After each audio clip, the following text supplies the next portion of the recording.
spiked out. I could trip a referee. Tell by my attitude that I most definitely from.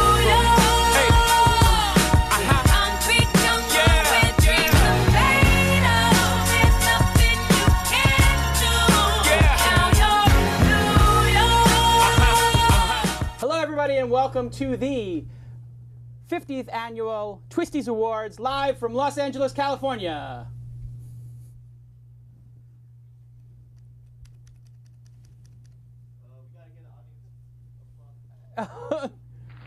Oh, yes! Yeah. Wow, it's so great to see. Oh, amazing.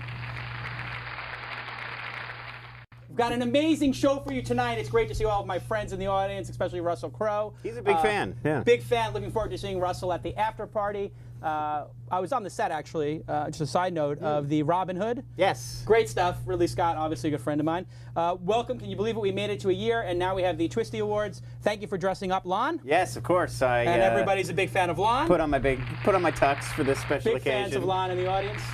You can see all the fans that Lon has in the audience. I appreciate that, everyone. Thank you. And of course, Tyler is here with his insights and a suit. And get to sit at the big boys' table. Yes, and a camera. We actually can see what he looks like. Absolutely. Oh, yes. So great to see everybody. It's interesting. The cameraman liked certain people in the audience. Morgan Freeman and Angela Bassett. Very happy with the cameraman. It was tough to get Freeman to show. Exactly, exactly. So we have a wonderful, wonderful show for you today. We are going to give the TWiST Awards, and why not get right to it? You know who's getting to it these days? Web Spy, Web Spy, Web Spy. Everybody loves Web Spy. What a great guy. Jack was on the program. Episode number... Jack?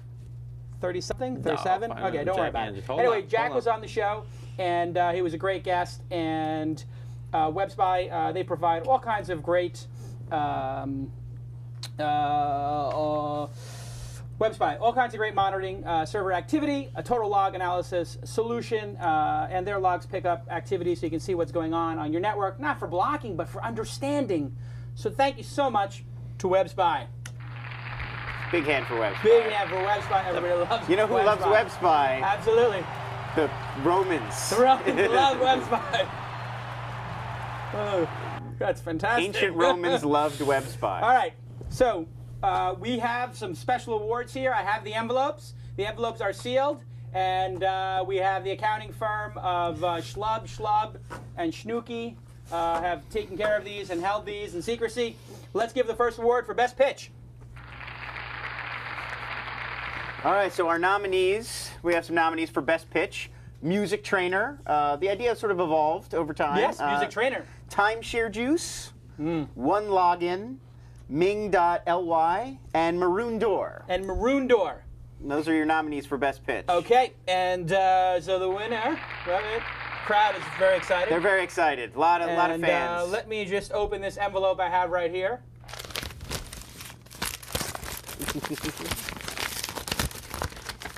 Envelopes are... Tyler, what envelopes did you get? It's very hard to open these. I'm trying to get through the envelope. And yeah, it's hard. The envelope is... That is one crazy envelope.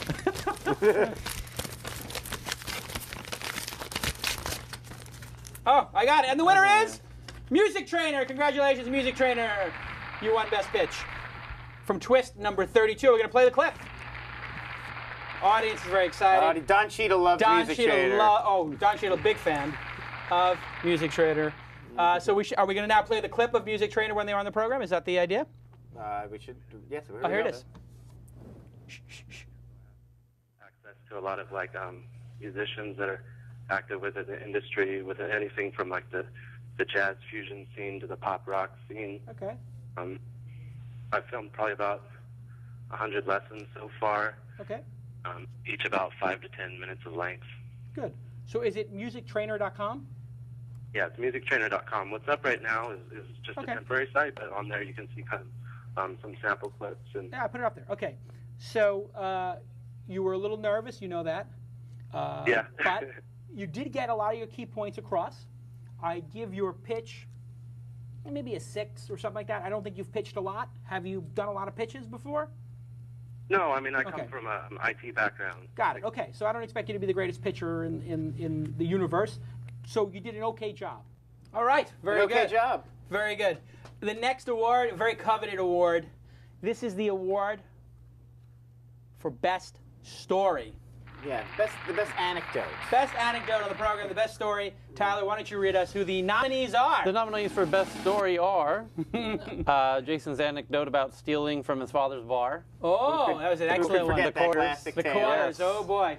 That was a classic tale. People loved it. Jason not getting on the real Shark Tank. Yes, one of my the personal Bitch favorites. Fest, yes. Going And crazy about the old... your entire life story as told to the Penn State entrepreneur class. So that whole episode... That whole episode. was Yeah. nominated. Yes. It's sort of a special nomination for But a an special entire- nomination. And of course, the nominations are done by... The nominations were done, that's interesting, by sort of the entire TWiST crew. Right. So we were all here last night sort of compiling everyone's And the votes. Academy. And the Academy of This Week in Startups, Arts and Sciences. Right, of course. One other nomination for Shaking Hands with Woz. Which was And a shaking recent, hand for what? a recent story, one. yeah. Oh, my God. All right, let me try to open this envelope. Well, hang on, we've got to do the drum roll. And the Oh, winner is... And the winner is...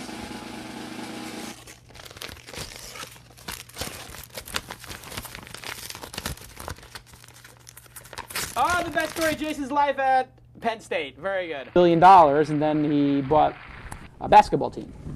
And I had emailed him, hey, I'm doing this blog thing. We're going to raise, like $100,000 or something. Are you interested? He said, sure. Boom.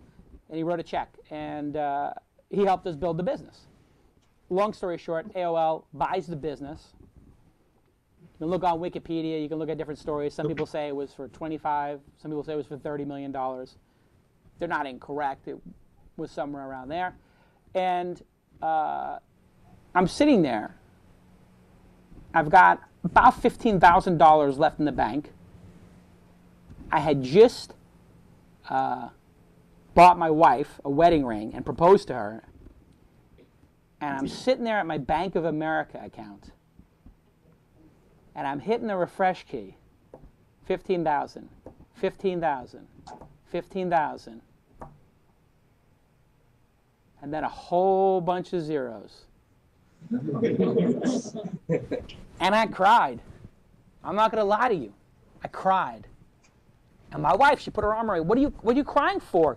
You just made tens of millions of dollars. What are you crying? And I said, I knew I could do it. And I fucked it up the first time. And I came back, and now I can take care of my whole family. And I never have to worry again. And all those people who doubted me, they could never doubt me again.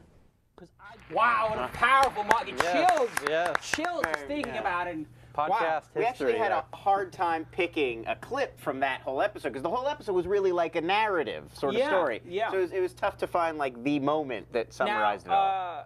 That was also, those are my stories, so it's the best Jason story. We could have best Jason anecdote. Right. Because I was nominated for all four, correct? Yeah. All four of the best storytelling moments were you. Yes. So we should probably have a best guest story next year. Yes. That would be a good new This category. is the first, I said this is the 50th year. And This the is 51st year. 51st year is really when we're going to find our stride. 51st we get our stride. Let's go right on to the next one. The next category is best comment made on the show. Best comment. I have the envelope ready. We have five nominees here. 3 are you, 2 are guests. Okay. We'll start with yours. Yes. Never get high on your own supply. That's number 1. Number 2, starting is easy, finishing is hard. Oh, Number classic. 3, the best equity, sweat equity. Oh, yes. And then some of our guest comments that have gotten the nomination. Gary Vaynerchuk, get off the bitch train and pick one. Of course. And David Heinemeier Hansen, the only thing that matters in the end is profit. Market share doesn't matter. It matters if it leads to profits. Otherwise, it doesn't matter. Wow. This is a very competitive category. This is a tough category. This is a tough category. 5 and good nominees. I'm really interested to see the winner, and the winner is... Oops.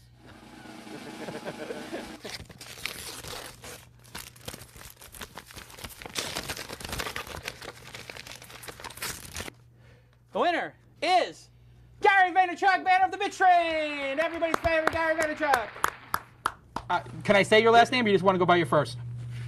Let's just go by the first, and you Okay. can call me JT. JT? JT, that's it. JT, calling from the 704. Where are you from, and what is your question on Ask Jason and Gary V?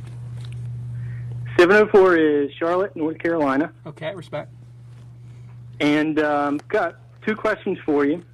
The first question, so I'm an entrepreneur at heart. It's in my DNA, just like Gary talks about in his book.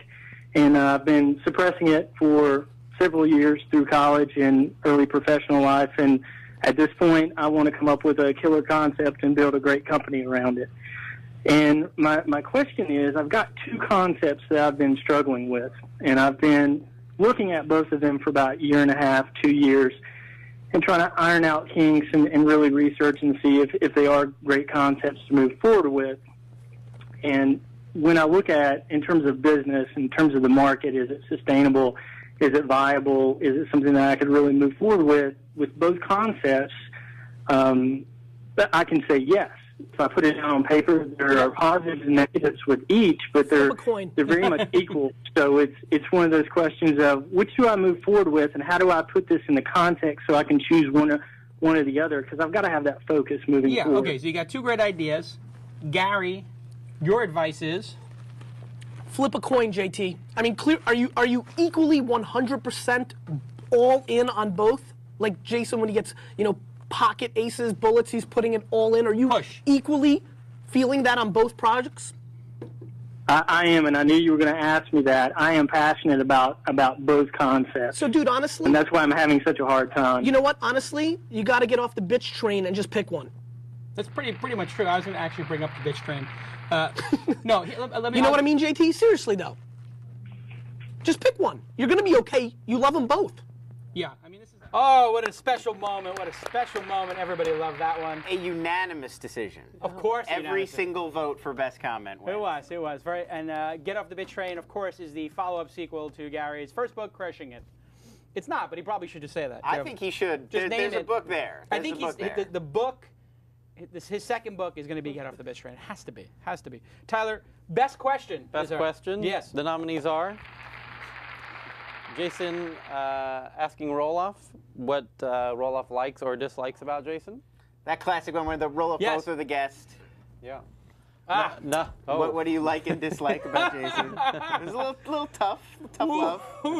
We also had, how do you defend yourself against a big competitor? Ooh, very good question. Very insightful. Very insightful.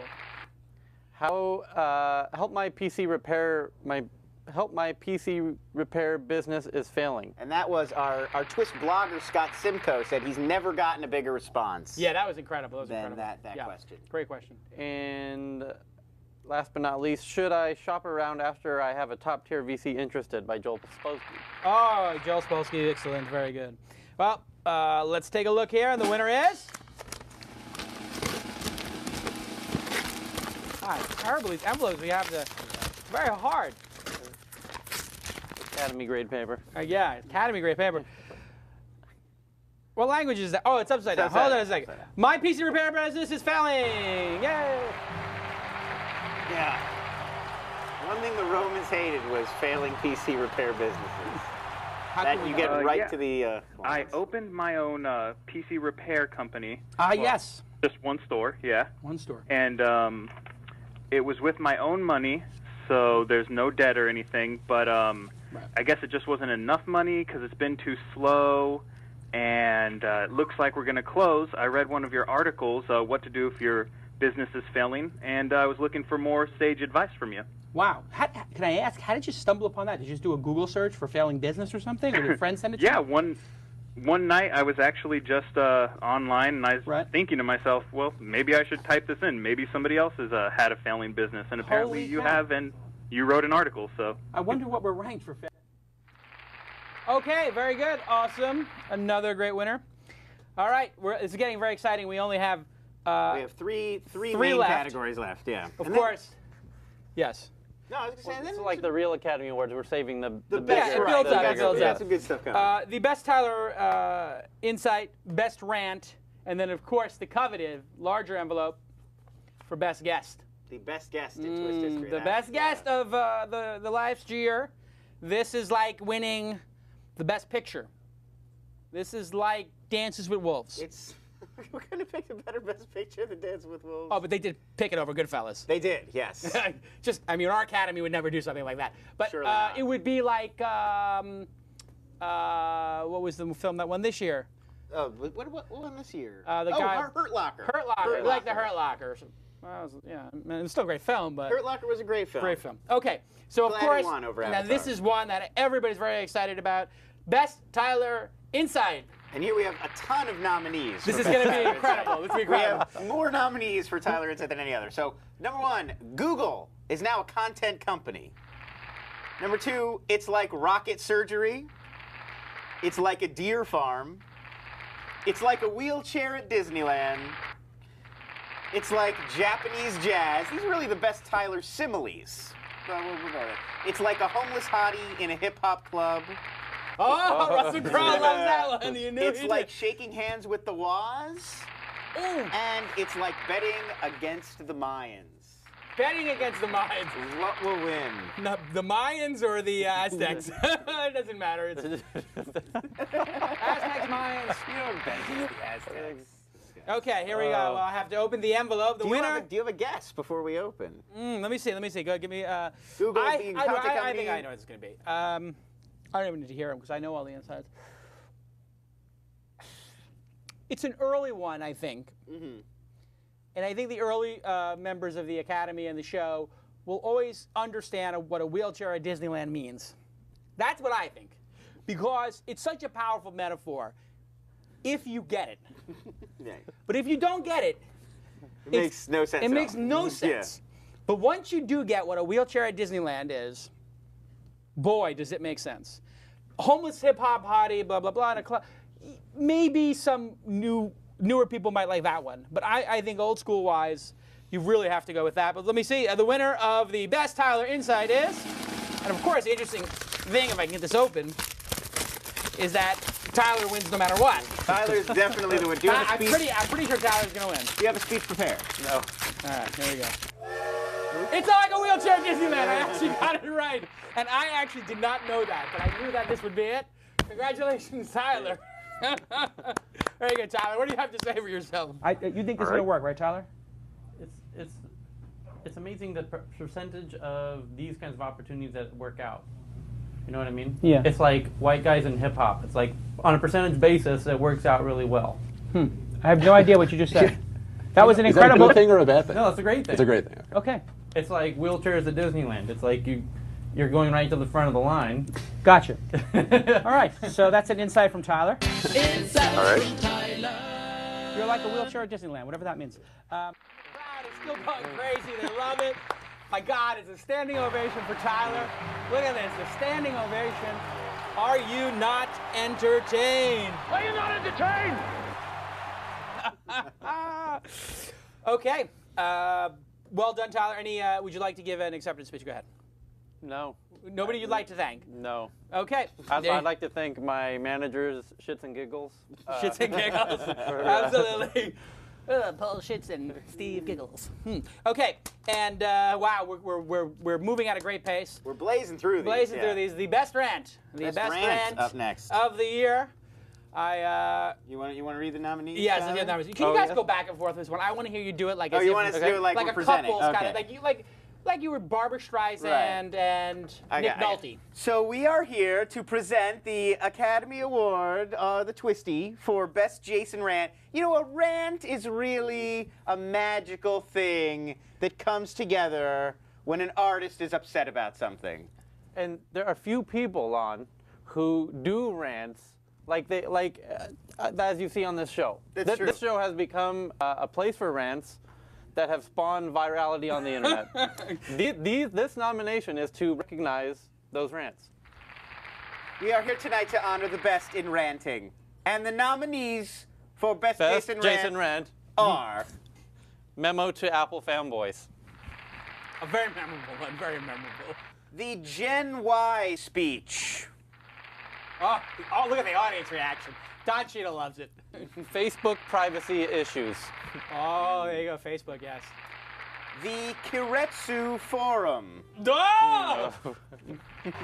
Wow, look at that, the Kiretsu Forum. Are you not entertained? Are you not You entertained? gotta get off the bitch train and just pick one. All right. We have one more. One more. And one last nomination for Lower Marion School District privacy invasion. Oh, yes. That's The a laptop sleeper. cameras. That's a sleeper. So now, am I supposed to guess which one won now? If you want to do Karnak, Let me see. I'm gonna. this is a tough one. This is a tough one. very competitive See, now, category. you could very quickly say Koretsu Forum rant because of props. It's a rant with a prop. And so I think that there's 2 rants with props. Yes. So rant plus prop equals magic. And so when you pull the prop out, that's just, and I don't want to give away the secret sauce of a rant. Yeah. But I'm willing. People, the insiders know when the Gen Y rant happened and the trophy comes out, you got a winner on your hands. And when the Koretsu Forum happens and the gun comes out, I'm thinking those 2 are the lead candidates. Yes. So Also, the Koretsu Forum, important to remember, it spanned like 3 episodes. It was not a single rant. It was not. There were many rants. It was an ongoing series. It was an interview. Of rants. Yeah. And also, if you think about the result of them, the result of the Gen Y thing is what? Spurred a lot of blog posts. A lot of blog posts, a lot of debate, discussion, yeah. TechCrunch posts. The Apple fanboy went very viral on YouTube, actually. And the Apple fanboy rant went Dig front incredibly page. viral. Yeah. So there's a huge uptick. However, the Koretsu- Koretsu Forum resulted in the Open Angel Forum being created. And the threat of a lawsuit. And the threat of a lawsuit. Yeah. So I would say, if you think about the fallout from a rant, and that is another way to judge a good rant, is the size of the crater that it leaves. Right.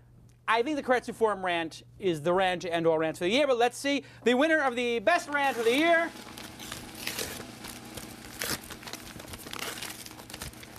Oh, God. Jesus, can we get new envelopes?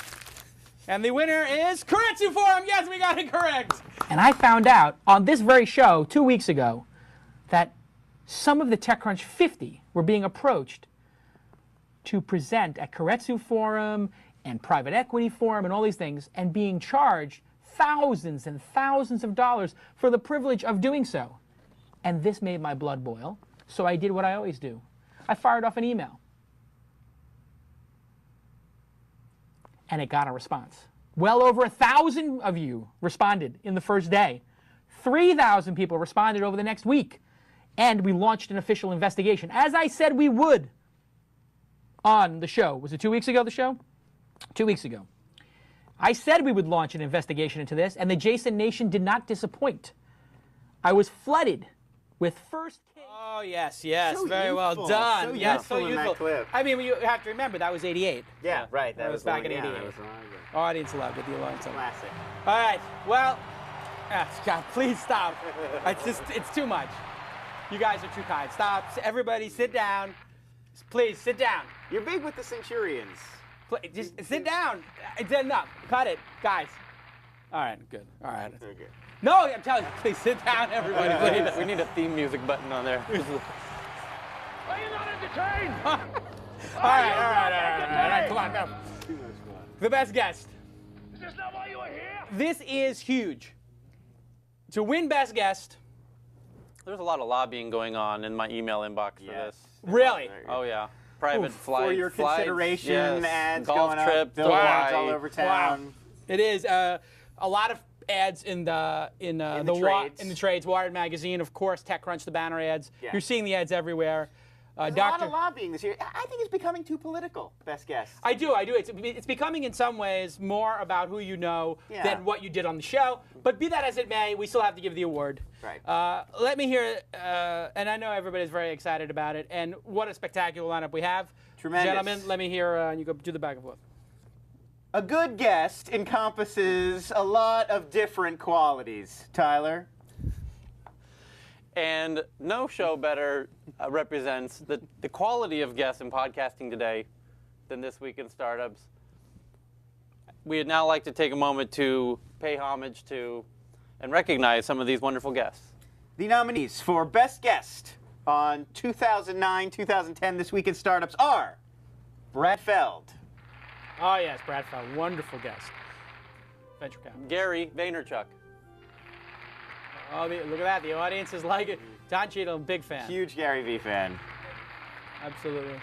Mark Suster. Oh, Mark Sister, very well. Mark Sister did so well that Mark Sister is actually now doing This Week in Venture Capital. He's very a host good. in his own right. Host in his own right, carrying his own show, yes. Ryan Block and Peter Rojas. Ah, the GDGT guys. Wow, what a stories they had. Fantastic. David Sachs. David Sachs, of course. He did very well. Huge. David Sachs from Yammer, TechCrunch 50 winner. Dr. Mark Goulston. Absolutely. There's your sleeper.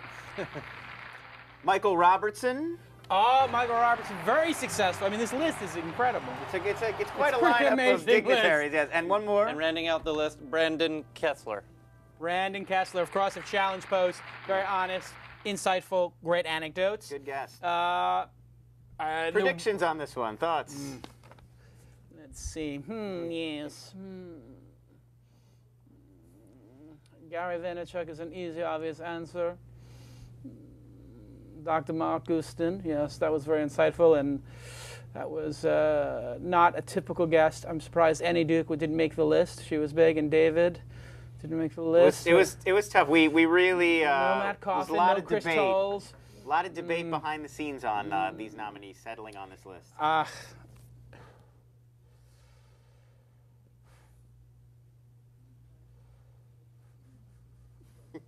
I feel like I'm making a call in poker. This is very difficult.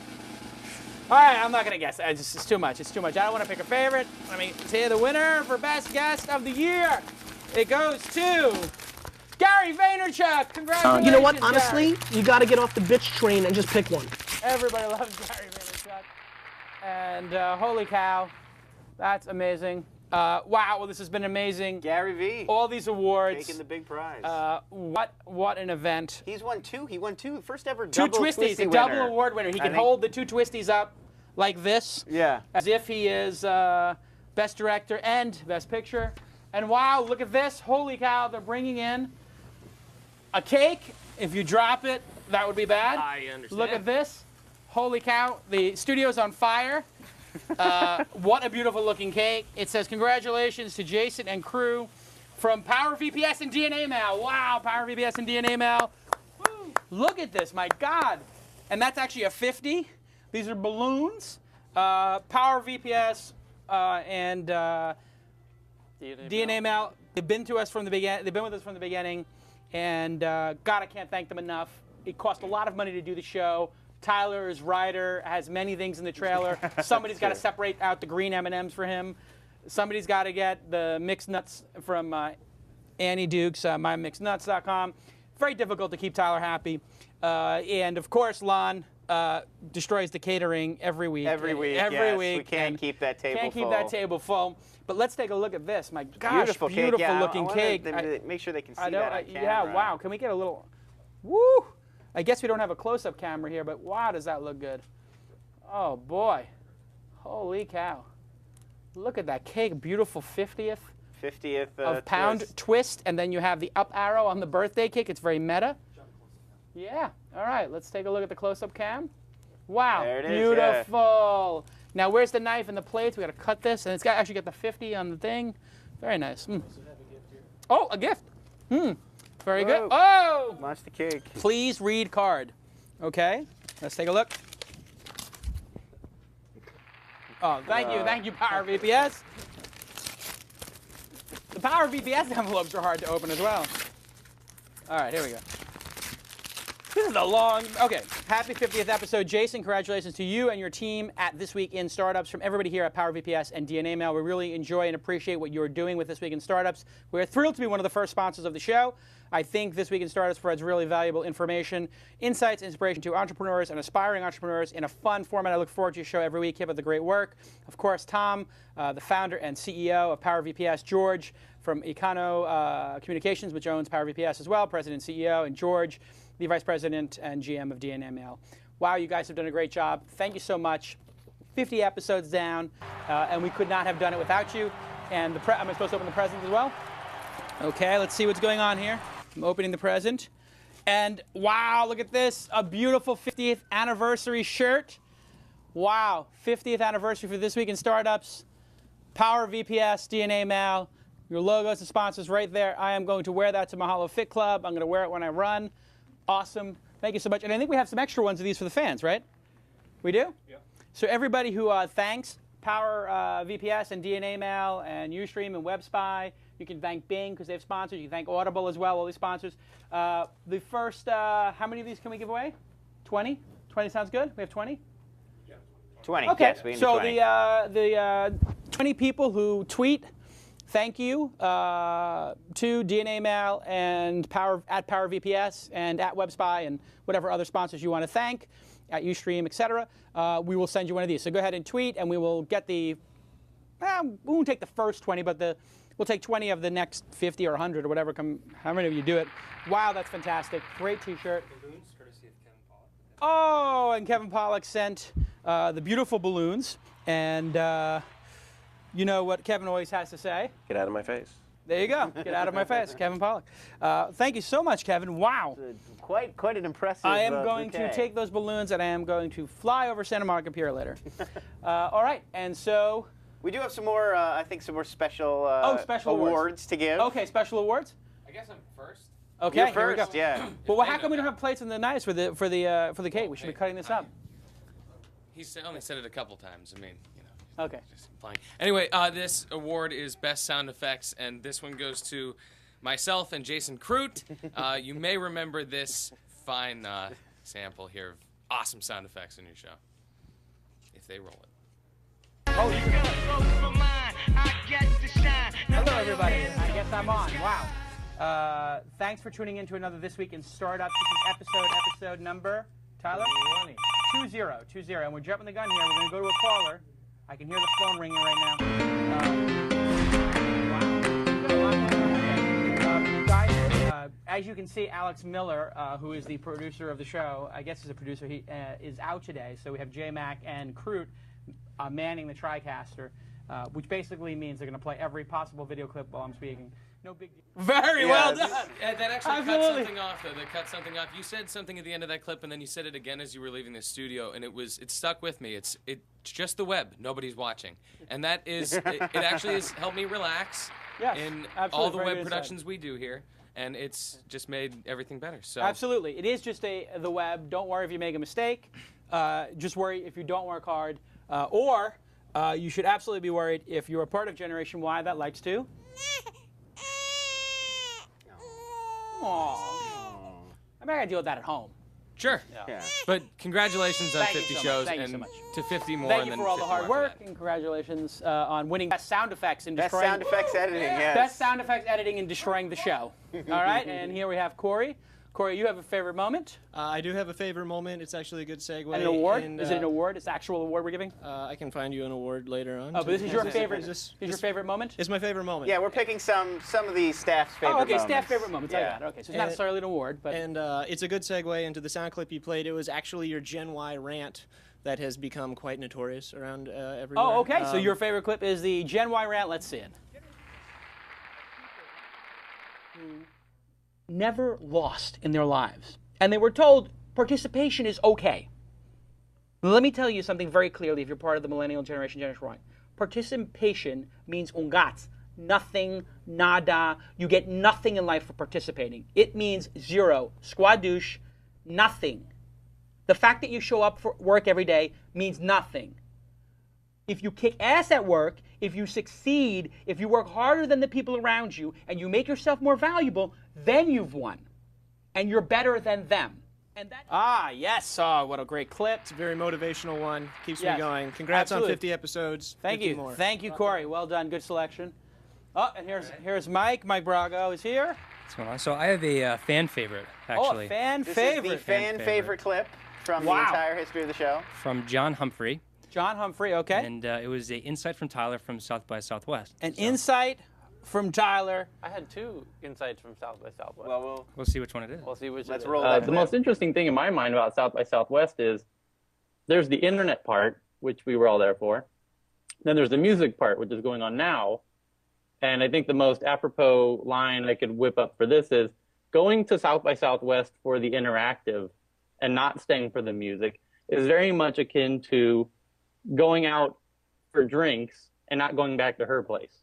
Because the music is such a much better part of, as an event. Wow, that's a incredible insight, Tyler. There you go. Wow, wonderful. Another wonderful insight from Tyler. Yeah, well done, Mike Braga. wonderful insight. Excellent. Thank you, sir. Yep. Good job. So I actually do. I have the final favorite clip as All right, mine. hold on a second. I want to get a cut of this cake get here a while you're. little taste of cake. Oh, I love these cakes that have the icing on it, like the really thick icing. This got like the really thick, crazy icing. This is that's a sturdy. How's your broken foot, by the way? My broken foot is healing. You know, it's not painful anymore. Oh, so okay. it's really just. Is that because you're on copious amounts of drugs? No, I'm totally drug-free for the last week or so. And it just, it hurts if I really hit it into something and when I first wake up in the morning. But it doesn't hurt all day, which is great. I can sort of focus and get my work done or whatever. It's only that I have to hop on one foot. I can't put any weight on it at all. So you don't even realize how much you sort of little things you want to do during the day that you just with can't. your foot. That you just, oh, I'm going to get up and get a glass of water. Oh, now it's a 10-minute adventure. And you broke your foot how? I was talking on my cell phone, and I wasn't looking where I was walking, and I literally just slipped right off of a curb. So most I broke my foot and my ankle at the same time, which the orthopedist said takes he a little never. effort. The orthopedist said he'd literally never seen that before. Tyler, we'll have a little cake here.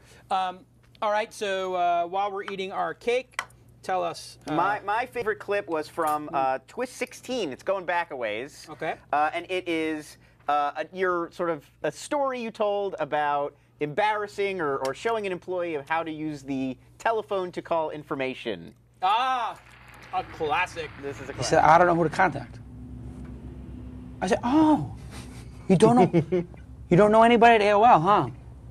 Because no. Do you have somebody I can call? I said, oh, I think I do. Speakerphone. He had that loud Audix thing. Bop, bop, bop, bop, bop, bop, bop on 10. 4, 1, 1. He goes, I can do it. I said, don't talk. I know somebody. The whole, hello, 411. The whole office now turns around. I said, excuse me, do you know somebody? Do you have the phone number of America Online in Dulles, Virginia? She's like, absolutely, sir. Would you like the corporate headquarters or would you like the customer support number? I said, corporate headquarters. Oh, that was wondering. I can remember. It just goes on like that, too. I mean, it's really drawn out and painful. It's just, I'll tell you, looking back, I try not to do those things. It's just that when somebody is so learned helpless, and this is the problem. I'm reading, or I'm listening on Audible to Nurture Shock by Paul Bronson. And he goes into detail about studies of people who have been praised their whole life and what a disservice praise does to people. Because then you think you're actually smart, and you think that some innate smartness is what makes you special, as opposed to the fact that hard work and effort and practice is what makes you smart. And having just read, or I should say listened on Audible with my monthly 2-credit subscription, they're not an advertiser anymore, but they did for a while, talent is overrated, deliberate practice is what makes you good at stuff. And so when I hear somebody who is so learned helpless, I just feel like I have to make an impression upon them to understand and to get through the fog and malaise that their parents have put them in. To be so learned helpless, look it up on Wikipedia or American Psychological Association. Like elephant stakes, where they keep the elephant tied at a stake at a young age where it can't get away, so its whole life it thinks I can't get It's like an out. elephant with a stick? No, an elephant stake. It's an elephant steak. It's like an elephant steak. Great insight, Tyler. I don't know. Are you trying to get? You're basically priming the pump for next year's awards already. Yeah. That's ineligible. That one's ineligible. No, but I don't know. This is, I thought, a well-known thing, but probably isn't. Yeah. Elephants at the zoo could escape anytime they wanted to. Sure. They psychologically, from a very young age, when they're first brought They break into the they put a stake in the ground that they can't get away from when they're a baby. Right. The elephant learns that I can't get off of this stake its whole life. It thinks, I can't move from. I can't move from this thing. But as it gets big, of course it could. Mm-hmm. Right. Okay. It's been an amazing show. A lot of fun. Look back. A great look back. I think we got all the awards taken care of. We do. We've thanked all the sponsors. We have. The cake is delicious. It really is, actually. It's quite a nice cake. It's so well put together. Usually when a cake is just well designed, they sort of skimp on actually flavor. Yeah.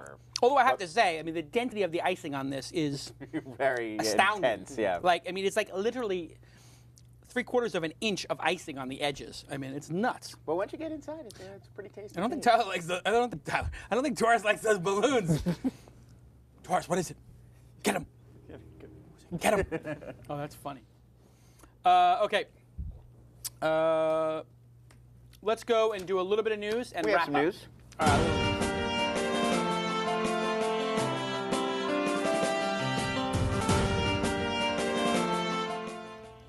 So lots to cover. I'll try to do it in just a few little stories here. Probably the biggest story this week, HP buying Palm.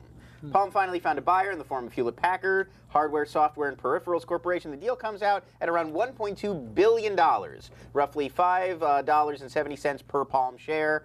It'll close on July 31st.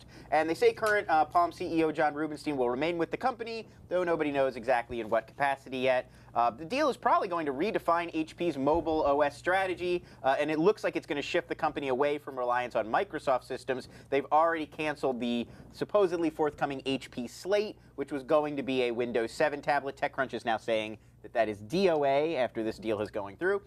Any other theories about what we can expect out of this deal, and is this as bad for Microsoft as it sounds? For HP. Well, and Microsoft, because HP was working with Microsoft on their OS. Oh, now they're going to switch over to the Palm system. Palm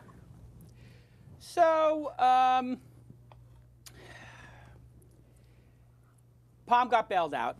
So the Palm investors are feeling pretty good about themselves right about now because somebody bailed them out. I don't think that this is necessarily going to be successful. I think Android, Windows 7, and the iPhone operating system are juggernauts and have a lot of weight behind them.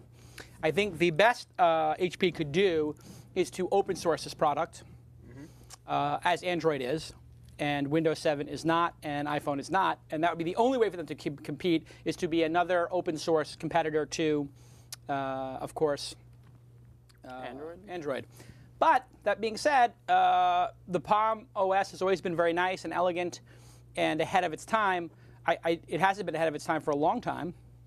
And so usually when a big company buys something, it devolves, not evolves. The pace slows, not quickens. So if I was a shareholder of HP, I would not vote to do this. If I was a CEO of HP, I would not do it. But then again, maybe they've got some master plan. HP makes a lot of computers. I don't know if they're the second or first maker of computers worldwide. So maybe they have a plan to do their own OS against Windows. And for tablet devices and netbooks, maybe this will be a netbook, and they want to control their own operating system and sell HP netbooks and laptops like this. Yeah. So anything's possible. But certainly a big story in some ways, but unimportant in the shadow of the iPhone operating system and the iPad launch and Android's ascension and the coming release of Windows 7 Mobile. Insignificant. Right. Well, speaking of the iPad, we have iPad news. Not an insignificant lesson, though. Palm kind of just not doing everything it could when the iPhone tsunami's coming and the Android tsunami's coming. And it just goes to show when a big company wants to move into space, whether it's Google or Apple, you better take it seriously. And so if Apple decides they're going to do a phone, and you remember before, people were like, Apple phone, that's going to be ridiculous. People forget that Palm was the standard. Yeah. You had a Trio or you had nothing. Like it was like you had a Trio with applications or you had a phone without stuff. And that was it. Correct, Taurus Rafondu, whoever's barking. Taurus. And you know what? Helio got caught up in that tsunami as well. Two tsunamis coming in concurrently. I have an editorial I'm working on. You guys know I set up jasonnation.com to go to the mailing list now, and obviously I wrote a couple of emails recently, 2 in a week, which was like more than I've done since the beginning of the year. I'm trying to do 1 a week. Got a crazy book offer that I'm actually considering, and I don't know if I'm going to take it or not, but it's been crazy interest in doing a book for the last year or so, and before that I've got I used to get regular offers, but I'm actually thinking I might do it. I might. I don't know if I have a book in me enough to say. I don't agree with that. Or maybe another way to say it is, I don't know if I've got a great book in me. I may have a good book in me. But I want to make sure it's a great book, and that one that 50 years from now when you pick it up, people go, oh, wow, this is like Dale Carnegie's How to Win Funds and Influence People. Like if I do a book, I want it to be that, what is the word, timeless. Right, sort of iconic. Iconic, timeless, influential, helpful. I mean, I really want something that people will buy and say, God, this helped me a lot. And I don't know that I have enough to make that book right now. I don't know that I don't. Only one way to find out. I guess there is. But anyway, Jason Nation is up and running. And since I put that up, it's now up to over 22,000 emails. It added 1,000 emails after that Apple iPhone Gizmodo rant. Yeah. Anyway, what were we talking about? Well, I have a lot more stories. We can keep talking about the iPhone. Did you have an insight, Tyler? Or anything Just the Palm, no. Okay. On the, speaking of, we'll move on with that. The iPhone story keeps going. The identity of the man who found and then sold to Gizmodo a prototype iPhone has been revealed. It's 21-year-old Redwood City resident Brian Hogan. Hogan now says he regrets not doing more to find the rightful owner of the phone. In a statement from his lawyer, he said he regrets his mistake in not doing more to return the phone, even though he did obtain some compensation from Gizmodo. Brian thought that was so they could review the phone. So, in your opinion, who's most at fault here? Is it the guy who lost the phone, Gray Powell? Is it Hogan, who found it and then resold it for profit? Is it Nick Denton and Gizmodo blogger Jason Chen, who paid for the phone and then wrote about it? Or is it Apple themselves, who promptly sick the authorities on everybody involved and are threatening legal action?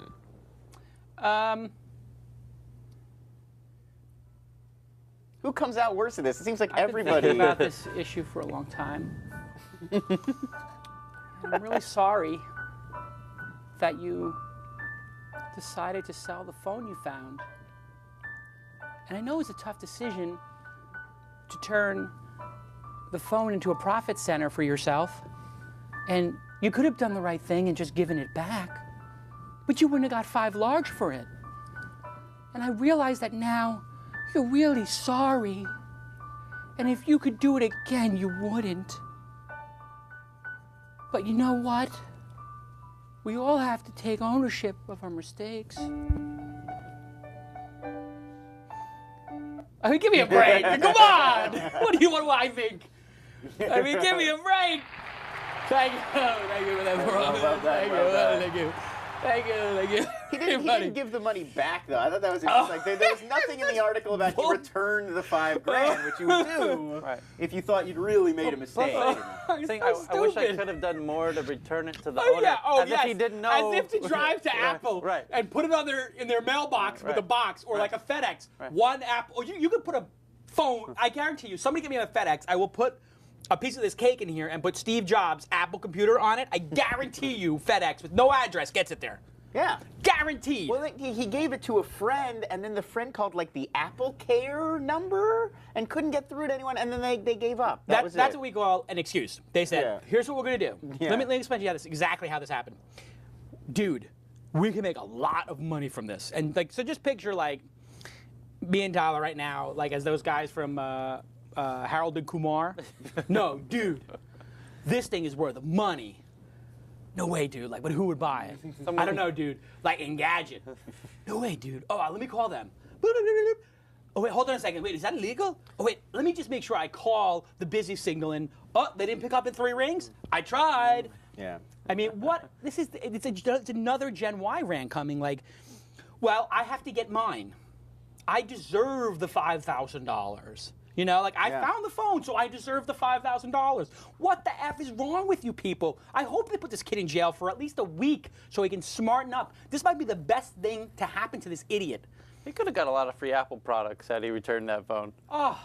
Yeah, he might have gotten a little more than $5,000. How about the reward of doing the right thing? I'm trying, right. If you see somebody on the side of the road here on Colorado Avenue, and they're trying to do, fix their tire, and you see them struggling, and the woman's got a baby in her hand, you might stop and say, "Hey, can I help you?"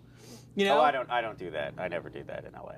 Yeah, okay, whatever. I mean, if you find a phone in a bar, the proper procedure is to give it to the bartender. Hey, dude, I found a phone. Well, what's weird is these guys are full of it, and they need to be prosecuted. Not because this is some big crime against humanity, but to save themselves from the stupid things that their brains, their simpleton little brains, are going to enable them to do. Because if you're so stupid to sell an item for $5,000 to Gizmodo and not think that Steve Jobs is going to kick your ass, you are a fool. You're an idiot. And stupid people need to get feedback. And everybody's like, oh, Jason, why don't you have any forgiveness in your heart? You know, like everybody always tells me, it's like, oh, it's time to forgive Daniel Brolowski or whatever, the guy who was trying to. Yeah, that's the kid who worked for TechCrunch who tried to get bribes of a MacBook. And succeeded in one case, and didn't succeed in the second. He got one. This kid is also an idiot. It was and we know him personally, and I can attest to you, he's not too bright. And I'm not saying this to give him a hard time. If Daniel gets this clip and somebody sends it to him, Daniel, you're not that smart. You need to smarten up. What you did was really stupid, and it makes you look unemployable for the rest of your life. You need to not do stupid stuff anymore. And these kids need to not do stupid stuff. If you get caught by a cop, you know what? I'll tell you a story. You see the tie here is the Apple products are driving these young kids crazy. It's right. It's basically no. Pursuit of an Apple. Would this ever happen with a Microsoft phone? You can file this under entitlement. You can file this on I need a better title, or Jason doesn't give me enough praise, or any of the nonsense that we hear. When I was a kid, we did stupid stuff. One of the stupid things I did with my brothers and some friends. In addition to the quarters. This is a different story. I'm like 12 and 13 years old. Cue this up. I smell something good here, folks. Let's mark the time here. I was 12 years old. And my brothers, I can't do it. That makes me laugh too much. No, I'm 12 years old. Thank you. Thank you. I'll see you after the show. We're also not going to go drinking. So my brothers and I decide we're on 77th Street, train station. We're going to go to 69th Street, but maybe we should go the other way to 86th Street in Brooklyn on the R train, also known as the Rarely. Not to be confused with the N train, also known as the Never, which was the two trains that service my area, the Rarely and the Never, as we call them. So we decide, why should we have to go upstairs and take the stairs and go across and then back down? Oh, no. When we could just jump on the tracks and Oh, no. I knew this was good. So 5 or 6 12-year-olds decide, we'll jump on the tracks. So we jump on the tracks, and we're going up and down the station, and people are like, oh, you kids, get off the tracks. And we're like, hey, you lady, I'm on the tracks. This is pretty funny. We're going back and forth. There's rats, and we're screwing around, we're finding quarters, all kinds of stuff. We're having a good time on the tracks. I mean, what else do kids in Brooklyn do but walk on subway tracks? The third rail is right there, by the way. Yeah. And if you touch the third rail, you die. Yeah. And so then... That's the electrified. That's the electrified thing. But by the way, it's only electrified when the train is coming. Or that's what my brother told me. So I don't know. Don't go touching the third rail. I don't think that's true. I don't think you're ever supposed to touch the third rail. You're not. Anyway, I do know there was one kid who used to grab other kids and put their hands on it or throw their foot on it, because I think they knew which ones were and weren't. But anyway... Do not go on the train tracks. Do not touch the third thing. It's probably going to light you up. So we go to the side, we climb up, and we see a guy walking towards us. He's looking right at us. But we're tough. We're like, whatever. We're 12 years old. We're on the tracks. Whatever. Shut up. What? And so we start walking down. The guy takes out a badge. He goes, transit cop, come here. And we're like, what? Whack! He smacks this one of our friends. Bam! He grabs the next one of us. Thrusts his wall. Whack! Boom! Grabs the next guy. Bang! All 5 of us. Oh, Mr. Stop! Stop! Mr. Stop! He smacked every one of us 2 or 3 times. This is the era before anybody had cameras on. Nobody had phones. I got smacked in my head so hard, it's still ringing. That's amazing. I would never go on the tracks again. Okay? We never went on the track. Well, we did probably, but we thought about it. Right. We got smacked in the head multiple times. I'm not saying you should smack your kids. I would never hit my kid. However, when you do stupid stuff, the world smacks you, and then you pay attention. These 2 numbnuts, and they were from good schools, were they not? This guy, Daniel Brolowski, yes, definitely. Well, Daniel Brolowski's, give me a break. This kid had every opportunity to give it to him, but he's a young kid who's... Young kids are supposed to be stupid. Brian Hogan was I think it was a city college, but he was a college student. Oh, it's just like, really? I mean, are you 21 years old and you don't know how to do the right thing? Every single person who goes to a bar knows that if you find something at that bar, and you ask around, like, oh, is this yours, and nobody finds it, you give it to the bartender. You say, hey, somebody dropped this. We went to Denmark, and we're in Denmark, and you go by the subway station, 9 o'clock at night. Tyler's got a couple of drinks at him. Walking around. How many bicycles were around the train station? Japan's the same way. Hundreds. Hundreds. Hundreds of bicycles there. You know how many were locked? 0. None. Because everybody there's got half a brain. You don't want your bike stolen, don't steal another person's bike. Do unto others as you'd have done to you. This is very basic stuff. Don't do stupid stuff. If you do stupid stuff, don't get caught. Have a better story. I mean, even if you're going to be a criminal, is your story really? I called the helpline, and I mean, if I stole it, and I would be the Lex Luthor of criminals. I mean, I would take the phone. I'd be like, hey, Engadget, calling from a prepaid card. Hey, do you want to buy this? Bring $5,000 in cash in 20s, and meet me here. And I'd put sunglasses on and a baseball cap and a brown bag. I'd say, give me the money. I'll be back in 5 minutes. I would go back in 5 minutes and then get in my car and leave. Yeah, Wired actually... And not even give the phone. And then I send the phone back to... Wired.com tracked this guy down, they said, through social networking sites. They didn't elaborate. But obviously the guy told people... He's an idiot. I sold the phone, I found it, and they traced him that way just through stuff I know he why posted. you have to get me so excited about this. It's so Sorry. stupid. People are... And then Gizmodo, the other kid, Jason Chen... Yeah, that's the He's another idiot. Head blogger for Gizmodo, Jason. This kid's a true idiot. You work for Nick Denton. Nick Denton is a millionaire many times over. And he tells you, hey, take this $5,000 and go buy something stolen. Are you an idiot? Oh, by the way, I'm Nick Denton. Here's a pile of cash. Go buy me some drugs. Or go gamble. Or do me a favor. Here's a .45 caliber pistol. Go down to that bank and steal me some money. I mean, how stupid are you? And did Nick Denton say to him, by the way, don't worry about it. Nothing will go wrong. I guarantee you that conversation happened. You know, Gawker's got lawyers. I'm sure the guy felt like there's people watching out for me. Let me ask you a question. You work for me. Yes. And you work for me. I am your boss. Mm-hmm. If I asked you, go take this $5,000 in cash and go buy that stolen Apple phone, what would you say to me? I probably would not want to go buy something that was knowingly stolen. Okay. I want to do a good job. You know, I want to do my job. Right. I would probably consider the pluses and minuses, but no, I don't think I would go fence stolen goods. Tyler, would you go?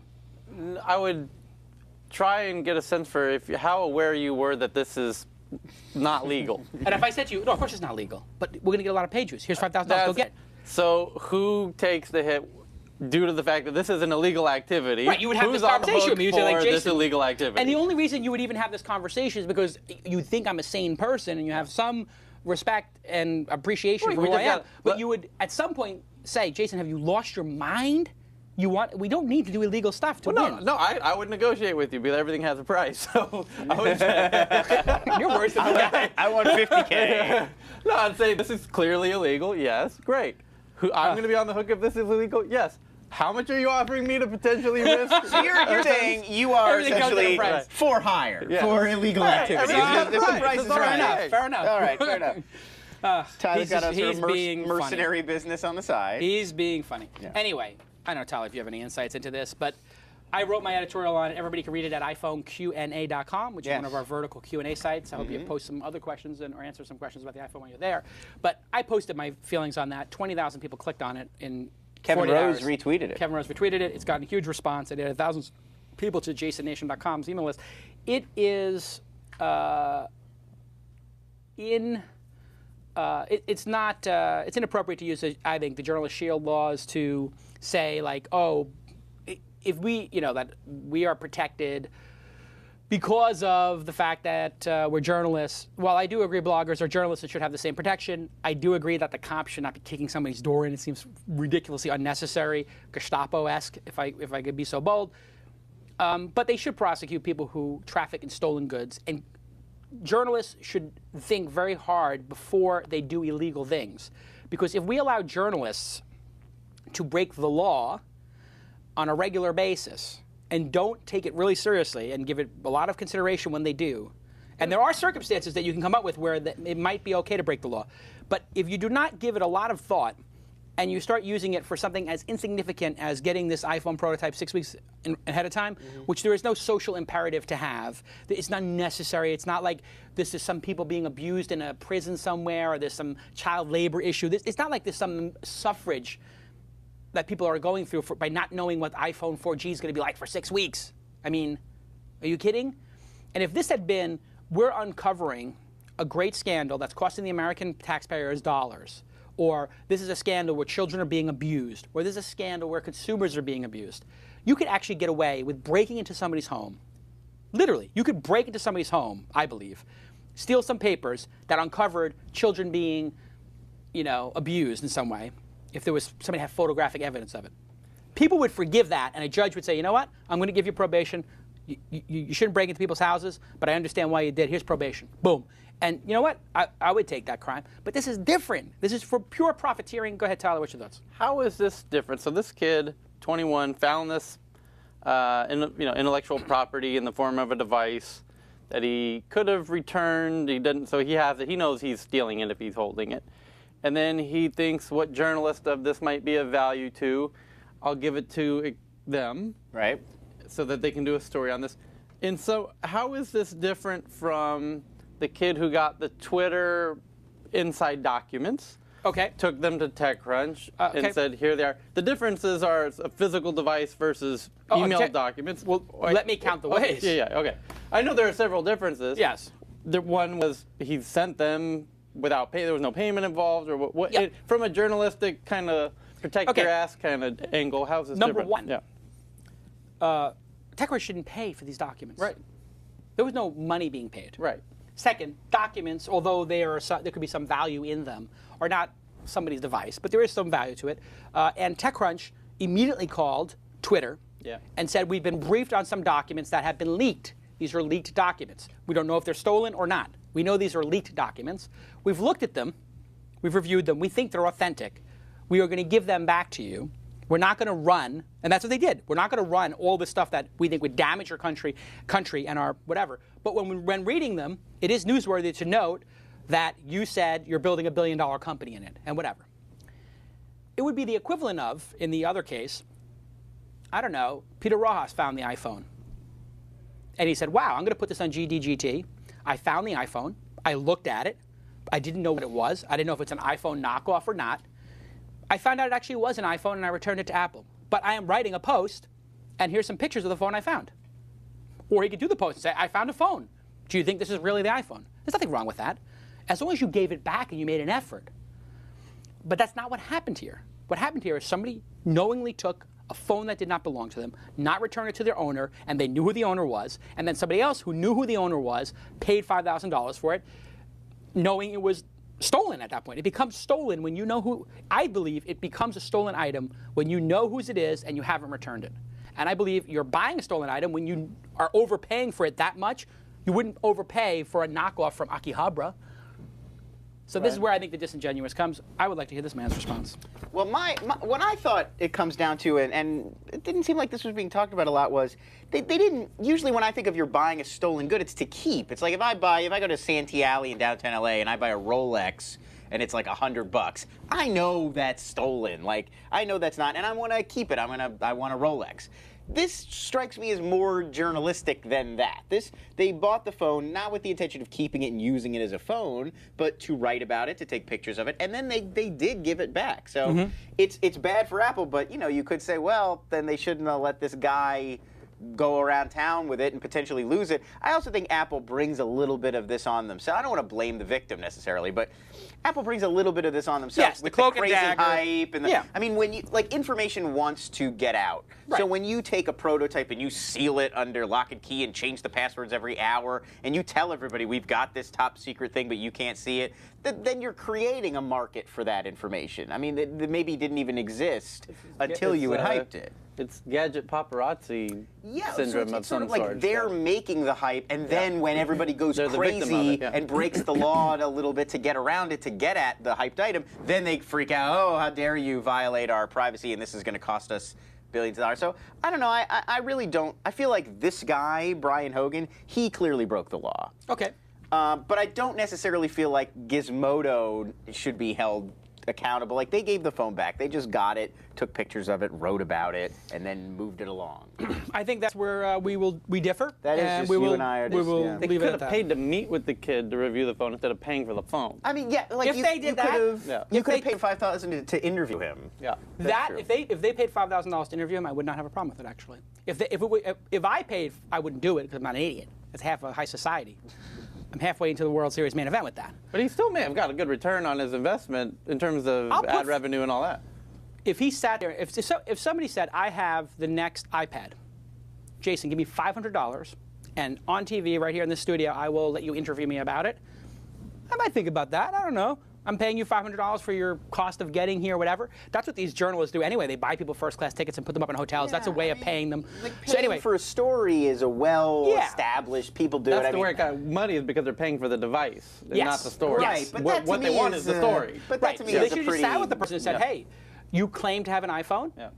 We'll pay you $500 to come to our office and Keep show it them to in us. disguise, no less, with the face and pixelated, the bubbles. whatever. The problem is, if we get into this whole thing where people start putting out bounties for illegal activity, that's what we're trying as a society to avoid. Is if we make it a free-for-all and we say, if you get me photos of a naked, ex-celebrity, and I will give you $10,000 for it. I'll give you $100,000 for it, whatever it is.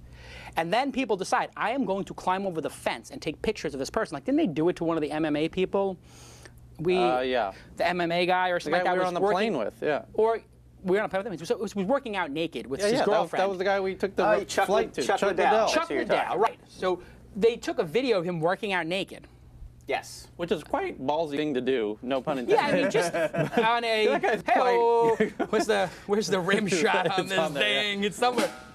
Very good, Tyler. If you were to, I think that person hopped over the fence and then, I think it's illegal to film into somebody's home. It seems like it should be. It's illegal. Not. Somebody in the chat room can look that up, but I'm 99% certain that's where it's illegal to go do that. In the case of Chuck Liddell, it's certainly insane. It's stupid. In the case of He's a large I mean, guy. actually, interestingly, my story of almost killing the ADT guy didn't make it into the top stories, but maybe it's going to be in for next year. I didn't make it in time for the Academy for consideration. The cutoff. It may not be in the next. We tried to spread it around. We tried to get some old, some new. Yeah. So anyway, I don't want to beat this dead horse. I don't want anybody to misinterpret what I'm saying. I am a journalist myself. This is a journalistic enterprise right here. I'm an entertainer as well. I'm a blogger. I'm a writer in my email newsletter. I've been a journalist my whole life. I've been a writer my whole life, adult life. I believe in as much protection as possible for journalists, and I believe as much reasonable punishment for stupid people to become less stupid. These are not incongruous. These are not in conflict. If Daniel does something stupid, he should get some sort of wake-up call. If these kids do something stupid, they should get some sort of wake-up call. And if a publisher does something that is criminal in nature, we should, as a society, a judge, a jury, should figure out if we want to forgive them or not based upon the merit of their story. That's where the gray comes in. And that's where you have a little bit of flexibility. And somebody said the Pentagon Papers as an example. Yes. The New York Times didn't pay for those, correct? I don't believe Daniel Ellsberg got money for those now. No. He was a whistleblower. Somebody else stole them. Daniel right? Ellsberg, yeah. He stole them. Yes. And he got... Well, they were classified and he released them. Right. And so he got some sort of criminal... Yes. Well, that's very illegal. Yeah. To declassify, or to take it upon yourself to declassify classified information. And he earned a spot at the top of Nixon's enemies list, which is not where you want to be. Next story. The next story, this one I thought was really interesting. I wanted to bring this up. Not really a startup story, but still interested me. Principal Anthony Orsini of Benjamin Franklin Middle School in Ridgewood, New Jersey, has sent out an email to parents asking them to get all of the school's students off of all social networks. Awesome. He believes the sites are Genius. mainly used by kids to do psychological Genius. harm to one another, particularly as concerns cyberbullying, and says negative interactions that used to be one-on-one between individual students are now shared with the entire school population. To quote his mass email, please do the following.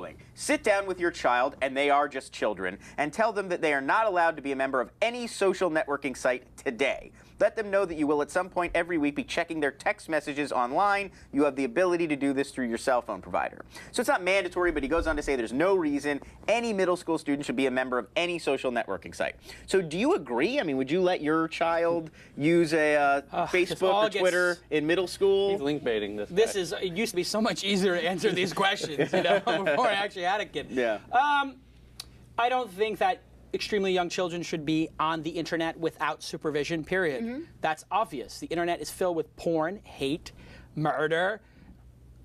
insane stuff that I would not want any child to see that as an adult I've seen and I'm still scarred from. There are things I have seen on the internet and I'm not going to, there's like 5 keywords I could say right now that I'm not going to say, but people know what they are. Go ahead and say them in the chat room, the things that you can say and see reaction videos to, and I wish I did not see them. Yes, there are definitely things I wish I could unsee. And you know children are showing these things to each other. So in some way, I think like these kids are going to wind up seeing all this stuff anyway, all the incredible disgusting stuff that we can't stomach.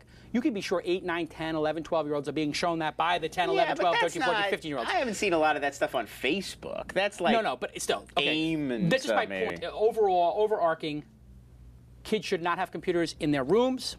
They should have a computer in the family room. It should be facing out so everybody can see what the person is doing. And there's no reason for them to be unsupervised on the internet. Then the complementary thing to that is you should trust your kids and have a trusted relationship with them so you can talk to them and they understand like you should not be on social networks. There's dangerous people on them. Here's why you should not be on them. And when you do go online, I will set it up with you and we'll add your friends and we'll show you how to set the privacy settings. This is why I think Zuckerberg is so much of a D-bag, and I have an editorial I'm writing that I am going to be persona non grata to Facebook and their investors forever. But I really think the guy's got no ethics, no morals, and I think the way he sets the default, I think you can judge a person's character by how they would set the default for their service. If an entrepreneur, if a startup decides they're going to set the default to screw their users, you know something about that entrepreneur. It's a tell. I would never set Mahalo's privacy settings to do what he's doing. I would never switch the privacy defaults like he's doing or send somebody through those things. I think the guy's got no ethics. And I think he just is so caught up in going to $1 billion. So the point is, I would never let my kids on Facebook because I think the privacy settings are so screwed up that they're going to just, you get somebody obsessed with your kid. I mean, it is dangerous. And so I'm very worried about it. But I think you have to have a loving, caring, open relationship with your children so that you can have the discussion of how to use these tools. And I think cars, as an example, and kids do stupid stuff, right? That's what being a kid is about. So you want your kid to do stupid stuff enough that they learn how the world works, but not do stupid stuff enough so they die. So you want your kids... There's got to be some hidden middle ground there. Yeah. There's got to be something between these two things, right? Yeah. And this is why I think there should be, every car should have a setting where you come in with your driver's license, and if you're under the age of 21, the car is speed regulated to no more than 5 miles over the speed limit.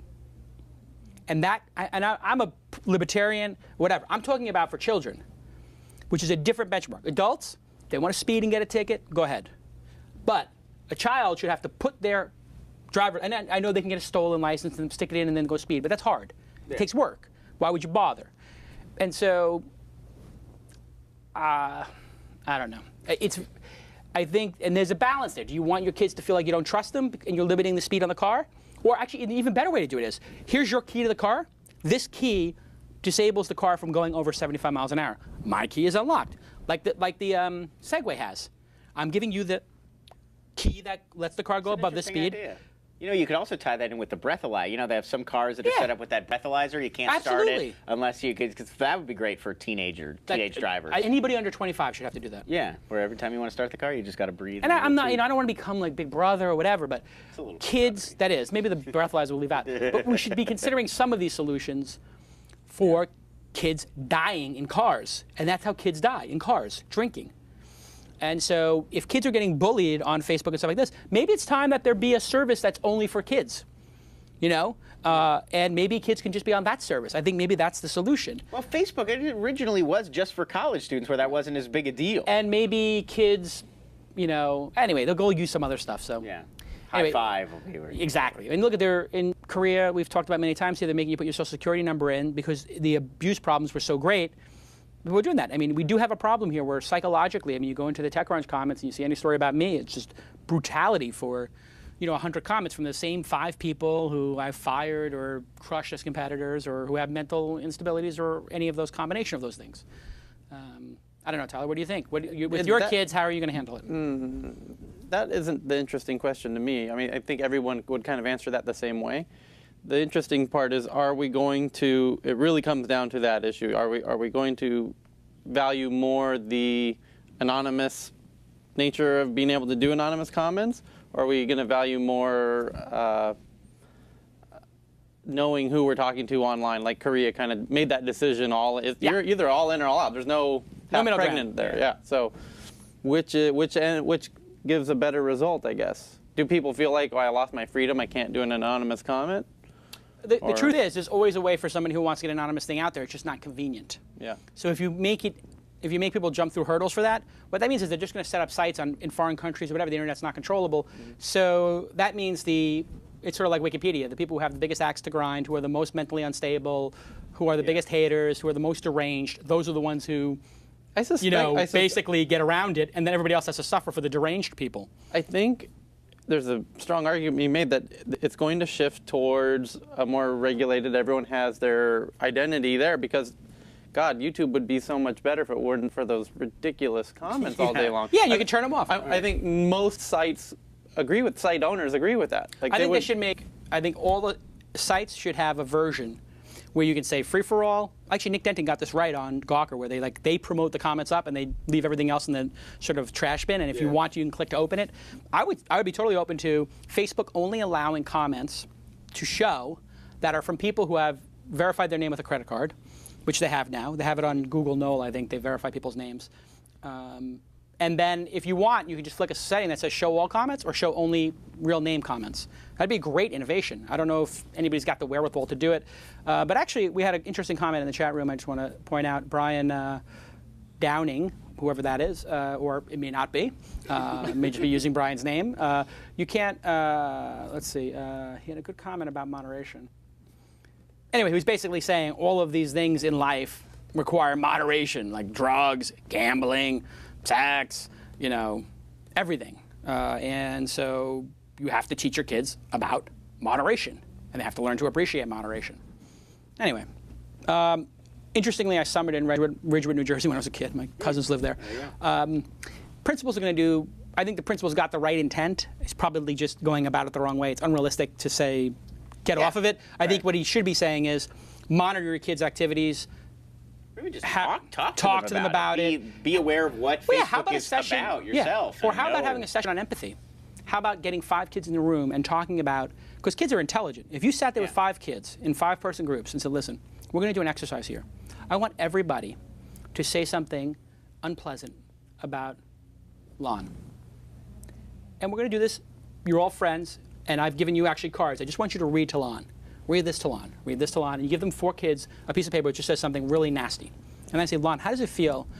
And the person would immediately say, it doesn't feel good.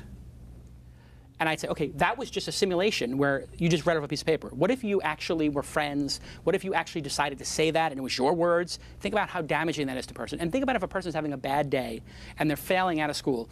How would you feel if that was said to you? Let's try everybody saying it to Tyler. So here's where it gets interesting. And you actually teach kids the overarching big picture issue. I think they'll rise to the occasion. Yeah, I mean, I think a big problem with a lot of this, honestly, is that parents don't take the time to learn what these tools are and how they are used. Here's the crazy part of all this. It becomes they don't know how to educate their kids. 7th grade, we had a special after-class meeting between me and 5 of my friends for picking on this girl in 7th grade, Tammy Semick.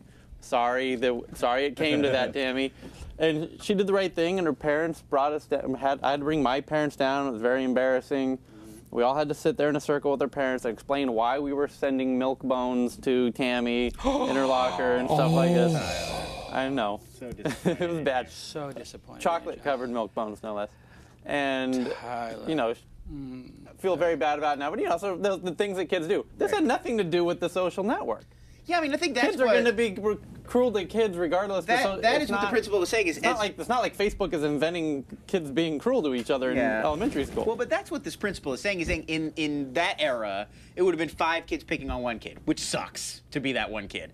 But he's saying now, instead of just leaving a milk bone in her locker, somebody would take a picture of it, post it, and the entire school would see what you've done. Much more effective. So he's saying that now these tools are basically giving kids the ability to do psychological harm to one another on a much bigger scale, on an exponential level. Like I can mock you in front of the entire student, be like doing that in the middle of an assembly, instead of just doing it at somebody's locker and she sees it and hurts her feelings. But not everyone has to know. Got it.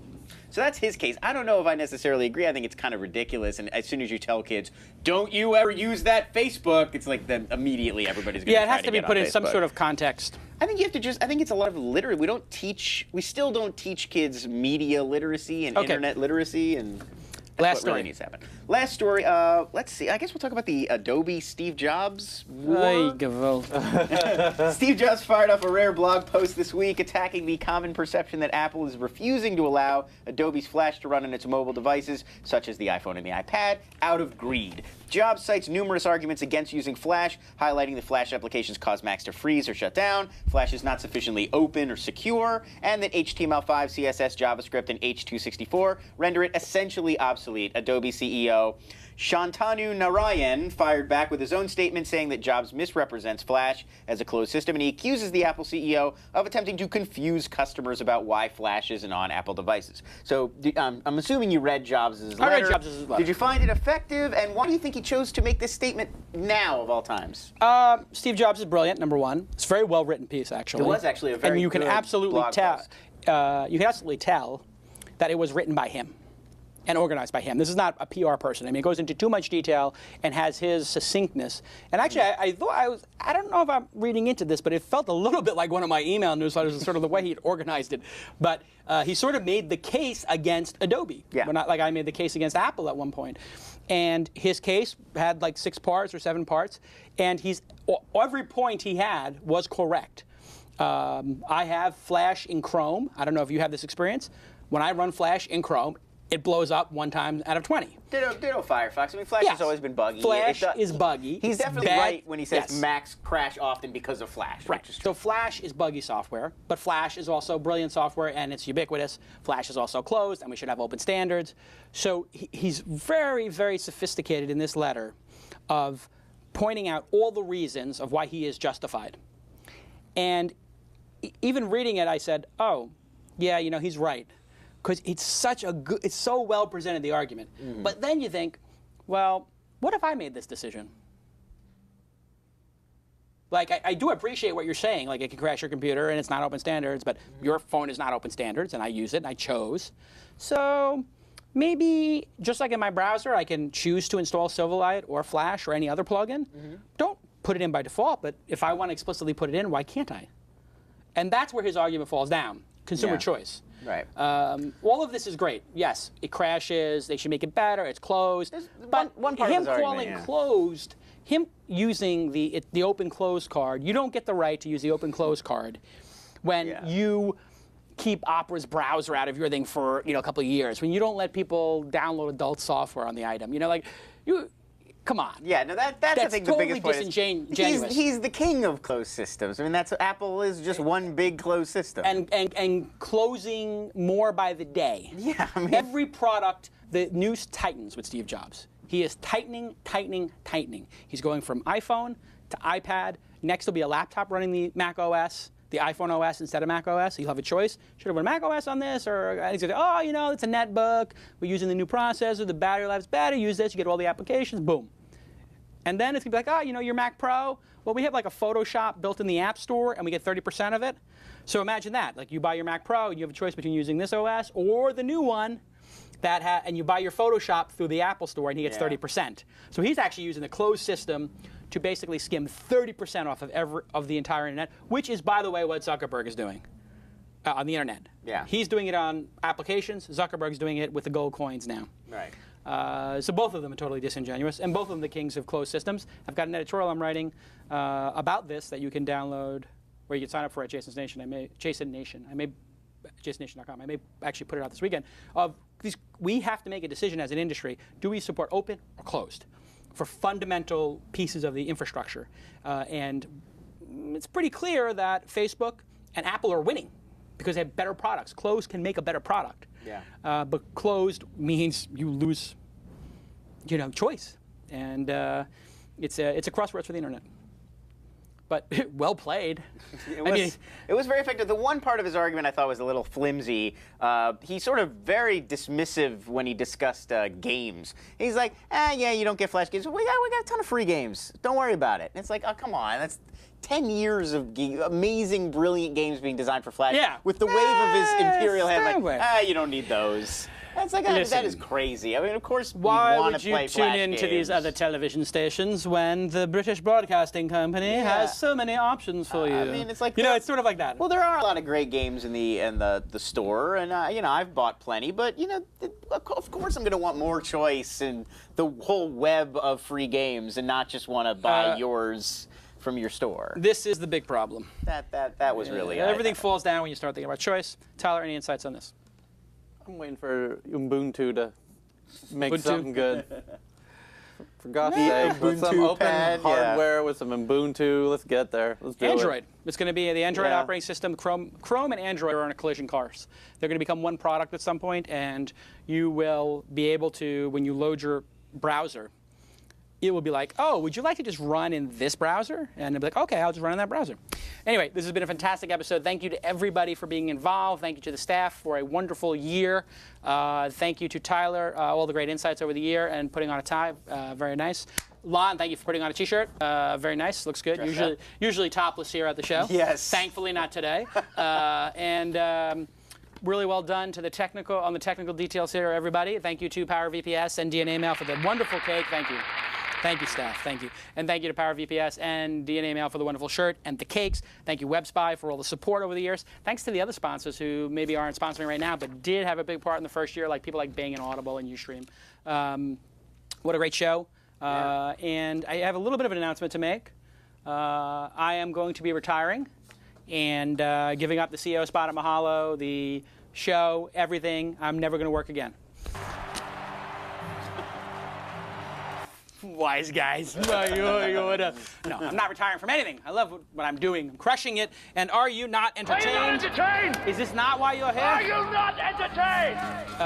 I will look forward to seeing all of you next time on This Week in Startups. Oh, the big announcement I was going to make is I'm considering breaking the show into two parts.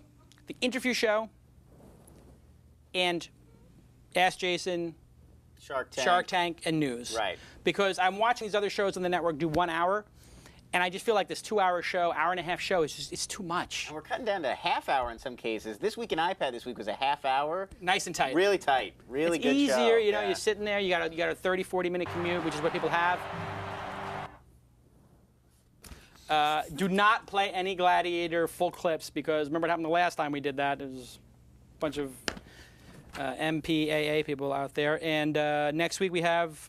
Next Friday is going to be Iron Man 2 with the Mahalo team, Gold Pass Cinema. I will be there. We'll be at the Gold Pass Cinema. I will be we have the whole on my crutches theater to get there. Of course, you know I'm a terrible boss. I'm just taking everybody to dinner at the most expensive movie theater on the planet to see on opening night, and I've rented out the entire theater. It's tough working for me, I know, guys, right? It's really difficult. It's a chore sometimes. Oh, yeah. We'll see you next time on This Week in Startups. What a great year. Spiked out, I could trip a referee. Tell by my attitude that I most definitely from.